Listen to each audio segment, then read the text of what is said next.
ଏହି ଭିଡ଼ିଓରେ ପୁରା ଦେଖନ୍ତୁ। ଏହି ଭିଡ଼ିଓରେ ମୁଁ ଗୋଟେ ଏମିତି ଜିନିଷ କହିବି ଯାହାକି ବହୁତ ଫାଇଦା ହେବ ଆପଣଙ୍କୁ, ଲାଇଫକୁ ଆଗକୁ ନେଇଯିବ। ମୋତେ ବି ବହୁତ ଫାଇଦା ହେଇଛି।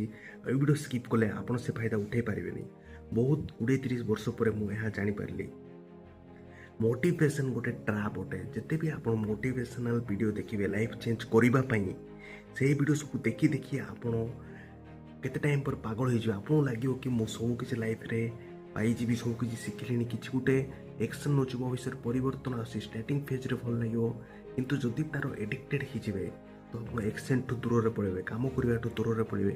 ସେ ଭିଡ଼ିଓ ଦେଖିବା ମୋଟିଭେଟ୍ ହେଇକି ଯଦି ଆପଣ ତାକୁ ୟୁଜ୍ କଲେ, ସେ ପାୱାରକୁ କାମ କଲେ, ସେ ଯେଉଁ ଜିନିଷ କହୁଛନ୍ତି ତାହାକୁ ଆପଣ ଡେଲି ଲାଇଫ୍ରେ ଡେଲି ପ୍ରାକ୍ଟିସ୍ରେ ଆଣିଲେ, ଯଦି ଡେଲି ପ୍ରାକ୍ଟିସ୍ରେ ଆଣିଦେଲେ ତ ଆପଣଙ୍କ ଲାଇଫ୍ରେ ପରିବର୍ତ୍ତନ ଆରମ୍ଭ ହେବ। ତ ଯେଉଁଟା ବି ଶିଖୁଛନ୍ତି ତାକୁ ଡେଲି ପ୍ରାକ୍ଟିସ୍ରେ ଆଣିବାକୁ ପଡ଼ିବ। ଡେଲି ତାକୁ ଏକ୍ସନ୍ରେ କନଭର୍ଟ କରିବାକୁ ପଡ଼ିବ। ସେ ଆଇଡ଼ିଆକୁ ଏକ୍ସନ୍ରେ ଯଦି କନଭର୍ଟ କଲେନି ତାହା ବେକାର ଅଟେ। ତ ସେଇଥିପାଇଁ କ'ଣ ଦରକାର ତାହା ମୁଁ ଏ ଭିଡ଼ିଓ ଲାଷ୍ଟରେ କହିବି, କେମିତି ଆପଣ ଏକ୍ସନ୍ରେ ଆଣିପାରିବେ। ଇଜି ପ୍ରୋସେସ୍ କହିବି। ଯେଉଁମାନେ ବି ଦେଖନ୍ତୁ, ଗୋଟେ ଜିନିଷ ମନେ ରଖନ୍ତୁ, ଯେଉଁମାନେ ବି ଜିମ୍ ଯାଆନ୍ତି, ବଡ଼ି ବନେଇ ଦିଅନ୍ତି, ଆଉ କେତେ ବର୍ଷ ପରେ ସେମାନେ ଆହୁରି ମୋଟା ହେଇଯାଆନ୍ତି। ନହେଲେ ଯେଉଁମାନେ ଧନୀ ହେଇଯାଆନ୍ତି, ଧନୀ କେତେ ଟାଇମ୍ ପର୍ଯ୍ୟନ୍ତ ଧନୀ ରୁହନ୍ତି କିନ୍ତୁ ଖର୍ଚ୍ଚ କରିଦିଅନ୍ତି, ଆହୁରି ସେ ପାଷ୍ଟକୁ ରିଟର୍ନ ହେଇଯାଆନ୍ତି ଯେଉଁଥିରେ ସେମାନେ ଷ୍ଟାର୍ଟ କରିଥିଲେ। ତ ଆପଣ ସେମିତି ହେବାକୁ ଚାହାନ୍ତି ନା? ଯଦି ଚାହାନ୍ତିନି କମେଣ୍ଟରେ ମୁଁ ଚାହୁଁନି ବୋଲି ଲେଖନ୍ତୁ। ତ ଆପଣଙ୍କୁ କ'ଣ ଦରକାର? ଆପଣଙ୍କୁ ଡିସିପ୍ଲିନ୍ ଦରକାର। ତ ଡିସିପ୍ଲିନ୍ ଆପଣ କେମିତି ଡେଭଲପ୍ କରିପାରିବେ ଯାହା ବି କହିଦେଉଛି। ଡିସିପ୍ଲିନ୍ ଡେଭଲପ୍ କରିବା ଯିଏ ଫାଷ୍ଟ ଭାବନ୍ତୁ କି ଯଦି ମୁଁ ଡିସିପ୍ଲିନ୍ ଡେଭଲପ୍ କରିବି ତେବେ ମୁଁ ଆଗକୁ ବଢ଼ିପାରେ। ମୋଟିଭେସନାଲ୍ରେ କିଛି କାମ ହେବନି ବୋଲି ଫାଷ୍ଟ ଏକ୍ସେପ୍ଟ କରନ୍ତୁ, ଆଉ ବାରମ୍ବାର ଏକଥା ରିପିଟ୍ କରନ୍ତୁ କି ମୋଟିଭେସନ୍ ମୁଁ ସବୁଦିନ ରହିପାରିବିନି କିନ୍ତୁ ଡିସିପ୍ଲିନ୍ ରହିପାରିବି।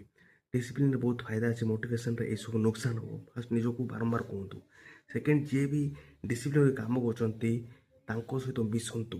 ସେମିତି ଲୋକକୁ ଆପଣ ସାଙ୍ଗ ବନାଇବାକୁ ପଡ଼ିବ, ମେଣ୍ଟର ବନାଇବାକୁ ପଡ଼ିବ। ତାଙ୍କ କଥା ଶୁଣିକି ତାଙ୍କୁ ଗୁରୁ ଟାଇପ୍ର ଟ୍ରିଟ୍ କରିବାକୁ ପଡ଼ିବ। ଟେମ୍ପରାରୀ ବି ଆଉ କାମ କରିବାକୁ ପଡ଼ିବ। ଆଉ ଲେଖନ୍ତୁ କି କେଉଁ ଜିନିଷ କରିଲେ ଆପଣ ଡିସିପ୍ଲିନ୍ ବଢ଼ିବ। ମାନେ କିଛି ଗୋଟେ ଟାସ୍କ ଦିଅନ୍ତୁ, ଆଜି 2-3ଟା ଜିନିଷ କରିବେ, ଗୋଟେ ପେପର୍ ଲେଖନ୍ତୁ ଆଉ ପକେଟ୍ରେ ରଖନ୍ତୁ। ଆହୁରି ସେ ଦିନଯାକ ସେ ପକେଟ୍ରେ ରଖନ୍ତୁ। ଦେଖନ୍ତୁ ଘଣ୍ଟାକୁ ଥରେ ଦେଖନ୍ତୁ। ଆଲାର୍ମ କିଛି ବି କରିପାରିବେ, ଘଣ୍ଟାକୁ ଦେଖନ୍ତୁ। ଆଉ ରାତି ହେଲେ ତାକୁ ଟିକ୍ କରନ୍ତୁ କଲି କି ନାହିଁ।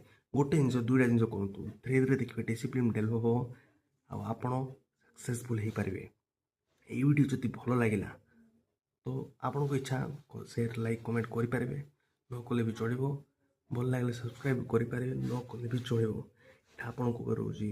ସେୟାର କଲେ କିନ୍ତୁ ଆପଣଙ୍କ ସାଙ୍ଗ ଫ୍ୟାମିଲିକୁ ସବୁ ଭିଡ଼ିଓ ଯାଇପାରିବ ଆଉ ସେମାନେ ବି ସକ୍ସେସଫୁଲ୍ ହେବେ। ଆପଣଙ୍କୁ ବ୍ଲେସିଂ ମିଳିବ, ମୋତେ ବି ମିଳିବ। ଜୟ ଜଗନ୍ନାଥ।